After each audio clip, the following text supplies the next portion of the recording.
Kumusta mga kaibigan?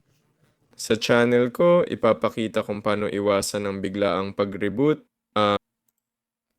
para sa Windows 10.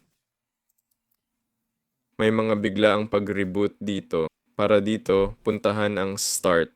Pumunta sa folder na pag-edit at pagpapahusay ng system.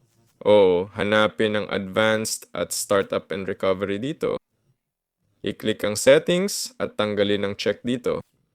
Ito ang automatic restart at i-click ang OK. Sunod, puntahan ang power saving plan.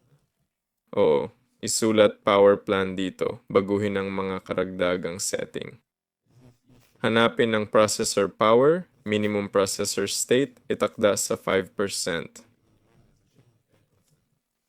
I-click ang apply at isara. May dalawa pang option. Suriin ang Windows Update. Kung okay lahat gaya ng sa akin, walang problema. Pwedeng i-check at i-install ang mga update kung meron. Pwede ring buksan ang Task Manager.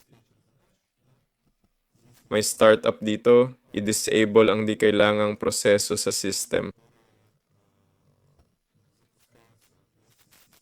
Halimbawa, ganito tulad ng sa akin. I-disable ang hindi mo kailangan. Ayun, dapat malutas nito ang problema mo. Paalam sa lahat.